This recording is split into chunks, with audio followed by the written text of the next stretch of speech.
Welcome, kindred spirits, to a place of positivity, passion, and purpose. Welcome, everyone, to our latest video where we'll be exploring Albania-Russia relations. The establishment of diplomatic relations between Albania and the Soviet Union happened on April 7, 1924. Both countries were also allies in the Warsaw Pact. Albania has an embassy in Moscow. Russia has an embassy in Tirana. Both countries are full members of the Organisation of the Black Sea Economic Cooperation, Organisation for Security and Cooperation in Europe, and the Organisation of Islamic Cooperation. Albania is a member, while Russia is an observer state. Let's now shift gears and explore Albania and Imperial Russia through a critical lens, uncovering its strengths and weaknesses. During the Balkan Wars, Albanians declared the independence of Albania from the Ottoman Empire. Austria-Hungary and Italy supported Albanian independence, and one of their reasons for recognition was to halt the growth of Russian influence in the region. Russia and France opposed Albanian aims due to their support for Serbia, and both backed their Balkan allies' proposals for less territory and coast for the new borders of the Albanian state. Get ready to immerse yourself in the world of early Cold War as we examine its impact and relevance. Because the Soviet Red Army never entered Albania, the Albanians liberated their own nation. Albania had developed very good relations with Yugoslavia, and especially their post-war relations were very good. As we transition to the next segment, let's unravel the mysteries surrounding allies and gain a fresh perspective. In February 1949, Albania gained membership in the Communist Bloc's Organisation for Coordinating Economic Planning, the Council for Mutual Economic Assistance Comecon. Tirana soon entered into trade agreements with Poland, Czechoslovakia, Hungary, Romania, and the Soviet Union. Soviet and East European technical advisors took up residence in Albania, and the Soviet Union also sent Albanian military advisors and built a submarine installation on Sazan Island. After the Soviet-Yugoslav split, Albania and Bulgaria were the only countries the Soviet Union could use to funnel material to the communists fighting in Greece. What little strategic value Albania offered the Soviet Union, however, gradually shrank as nuclear arms technology developed.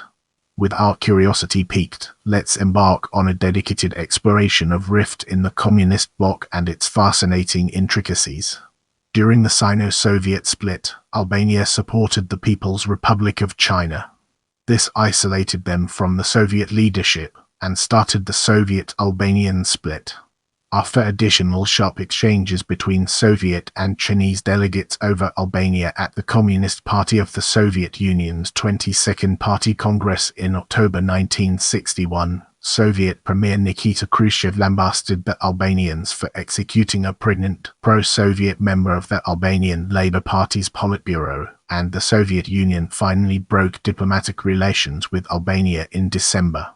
Moscow then withdrew all Soviet economic advisors and technicians from the country, including those at work on the Palace of Culture, and halted shipments of supplies and spare parts for equipment already in place in Albania. In addition, the Soviet Union continued to dismantle its naval installations on Sazan Island, a process that had begun even before the break in relations. The split resulted in the loss of the Soviet Union's largest naval base Pashlaman in southern Albania and the Mediterranean Sea. Let's now venture into the realm of China and explore the fascinating intricacies it holds. Communist China compensated Albania for the loss of Soviet economic support by supplying about 90% of the parts, foodstuffs, and other goods the Soviet Union had promised. Beijing lent the Albanians money on more favorable terms than Moscow, and, unlike Soviet advisors, Chinese technicians earned the same low pay as Albanian workers and lived in similar housing. China also presented Albania with a powerful radio transmission station from which Tirana sang the praises of Joseph Stalin, Imahotsa, and Mao Zedong for decades. For its part, Albania offered China a beachhead in Europe and acted as Communist China's chief spokesman at the UN. To Albania's dismay, however, Chinese equipment and technicians were not nearly so sophisticated as the Soviet goods and advisors they replaced.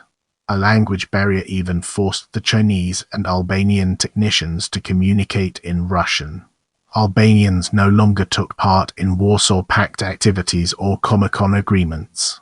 The other East European communist nations, however, did not break diplomatic or trade links with Albania.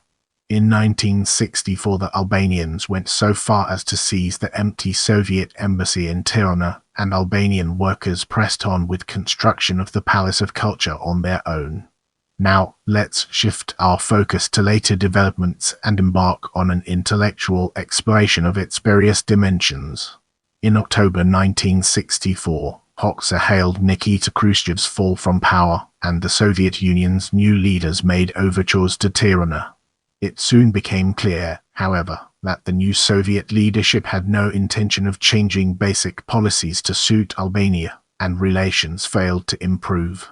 Tirana's propaganda continued for decades to refer to Soviet officials as treacherous revisionists and traitors to communism, and in 1964 Hoxha said that Albania's terms for reconciliation were Soviet apology to Albania and reparations for damages inflicted on the country. Soviet-Albanian relations dipped to new lows after the Warsaw Pact invasion of Czechoslovakia in 1968, when Albania responded by officially withdrawing from the alliance. Sino-Albanian relations ended by 1978. Even with the Sino-Albanian split, the Albanians refused to normalize relations with the Soviet Union, leaving their country virtually completely isolated from the outside world. Now, let's delve into the intricacies of high-level visits and explore its various aspects. Hoxha flew in July 1947 to Moscow to conclude a trade agreement with the Soviet Union and engage in further negotiations with Stalin. In May 1959, Soviet Premier Nikita Khrushchev paid a visit to Tirana in the first visit by a Russian leader to the country. The 13-day visit was the first time since the war that a major world leader came on an official visit to Albania. The goal of the visit was to pressure Albania into building Yugoslav-Albanian and Soviet-Albanian relations, as well as, according to historian Miranda Vickers, focus their economy on the growing of citrus fruits rather than concentrate on industrialization. Khrushchev also visited the ancient southern city of Butrint, where he remarked to Soviet Defense Minister Rodion Malinovsky, "Look how marvelous this is. An ideal base for our submarines could be built here. These old things should be dug up and thrown into the sea." The visit was clouded by mutual mistrust, which resulted in his departure from the country 2 days ahead of schedule. Further working visits by Hoxha to Moscow took place in 1960 and 1961. Let's now turn our attention to Albania and the Russian Federation and examine its role within the larger context. Albania and the Soviet Union re-established relations in 1990, when then Foreign Minister of the Soviet Union, Edward Shevardnadze, asked Albania for forgiveness for his country's part of the guilt for breaking relations with Albania 3 decades earlier. In April 1995, Albanian Prime Minister Aleksandar Mexi officially visited Moscow and signed a series of economic and political agreements. In the years, the staff at Russia's Albanian embassy was enlarged 3 times its previous size due to the growth of Russian intelligence operatives active in Albania. Albania's close relations with the US and NATO has served as other factors for Russian espionage by its agencies located in Tirana. During the years, relations between post-communist Russia and Albania remained strained due to conflicts in the Balkans. Russia backed FI Yugoslavia and no efforts were made to advance better relations with Albania. Haskell Milo, Albania's foreign minister, visited Russia in 2000 and was subjected to attacks in the Russian media and in commentaries by Russian parliamentarians which Albania considered as open threats to its interests. The Kosovo conflict increased tensions as Russian Foreign Minister Yevgeny Primakov sent a letter to the Albanian premier stating that the Albanian government needed to eradicate Albanian terrorism within Kosovo. The Albanian government replied with a stern written letter to Russian allegations. Russian authorities view Albanians of the Balkans as being responsible for a majority of crime committed in the region. For example, in 2002, when Russian Foreign Minister Igor Ivanov, days before a visit to Albania, said that where Albanians are the dominant population, human trafficking and crime was prevalent.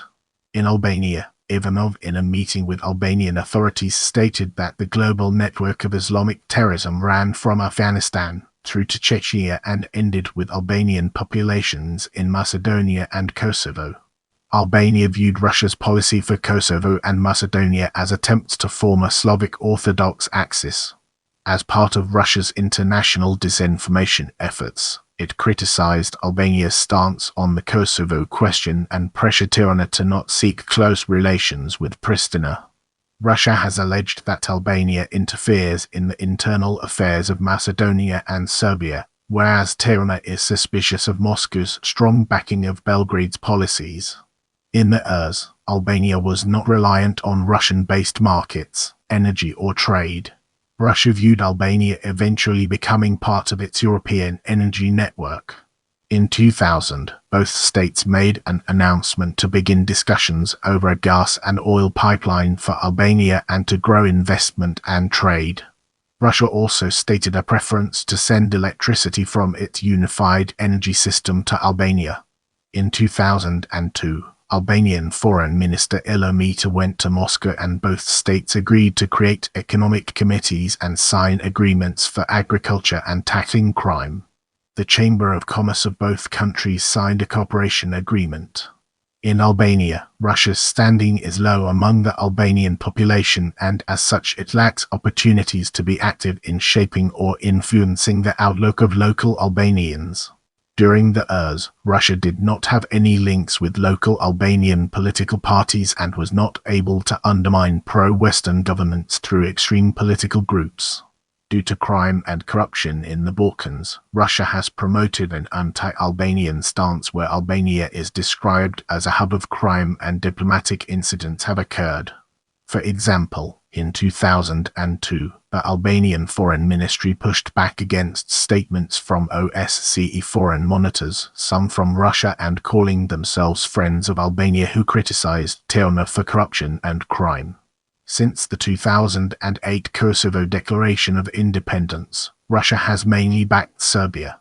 However, the relations between the two countries begin to improve through the organizations they are a part of. Albania's ambassador to Russia as of November 2018 was Arben Gazioni, and Russia's ambassador to Albania was Alexander Karpushin. Within the wider Balkans, Albania is considered to be the most pro-EU and pro-Western country in the region, and unlike its neighbors except Kosovo, it has little to negligible support for Russia. The Albanian government made two Russian diplomats leave Albania in 2018 on grounds that their actions were not in line with the diplomatic status allowed them in the country. In January 2021, Albania expelled two Russian diplomats after repeated contraventions of Albanian government COVID-19 lockdown measures. Russia said Albania's move was politically motivated and responded in early February by expelling Albania's top diplomat in Moscow. In October 2021, Russia's Foreign Ministry spokeswoman, Maria Zakharova, criticized the Albanian Prime Minister Edi Rama for saying he aims at unifying Albania and Kosovo to form Greater Albania.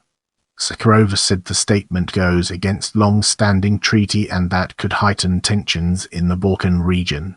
Brace yourself for a captivating discussion on Russo-Ukrainian war as we explore its nuances and implications. Albania opposed the 2014 annexation of Crimea by Russia and its moves to destabilize eastern areas of Ukraine. Albanian authorities were concerned with Russia's increasing deployment of its power and stated that the West needed to respond in a firm and unitary manner toward Russian actions in Ukraine. In mid-February 2022, Russian Foreign Minister Sergei Lavrov accused Albania and two other Balkan countries of sending mercenaries to the Donbas conflict in Ukraine. The claims were rejected by Albanian officials. As Russian military actions in Ukraine commenced, Albanian President Ilir Meta, Prime Minister Edi Rama, Minister for Europe and Foreign Affairs Alta Taka, and Ambassador to the UN Ferit Hoxha made statements condemning the Russian invasion of Ukraine. Russia's recognition of the separatist regions in the Ukrainian Donbas as independent was condemned by Albania as a violation of the Minsk Protocol, international law and of Ukraine's statehood and borders. In late February 2022, Albania and the US tabled a co-written resolution condemning the Russian invasion of Ukraine at the 15-member UN Security Council, but failed to pass as Russia vetoed it. At the UN Security Council, Albania co-sponsored a resolution with the US for an emergency General Assembly session to be held regarding the invasion of Ukraine. As it was a procedural vote, Russia's opposition did not affect the outcome and the resolution passed. At the Emergency General Assembly session, Albania voted in favor of a resolution which successfully passed that condemned Russia's invasion and demanded its military withdrawal from Ukraine. Albania imposed sanctions on Russia targeting the political and business elite close to President Vladimir Putin on sectors related to energy, finance, technology and transport, and denying airspace access to Russian aircraft.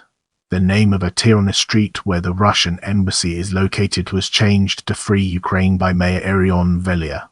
These actions led to Russia including Albania on its official enemy list of unfriendly countries. Albania's honorary consulate in Kharkiv was shelled and destroyed by Russian forces. There were no casualties as its staff had evacuated the building. In mid-March, Albania and 5 other countries at the UN Security Council accused Russia of having committed war crimes in Ukraine. In Albania, President Meta, Foreign Minister Xhaka and the Speaker of Parliament Linda Nicola all condemned Russia for the Bucha massacre and called for an international response and independent investigation. Albania voted for a successful UN General Assembly resolution to suspend Russia from the UN Human Rights Council. In late September 2022, Russia vetoed a UN Security Council resolution tabled by Albania and the US opposing the Russian annexation of occupied areas of Ukraine. Your feedback helps me improve, so please take a moment to leave a comment or review.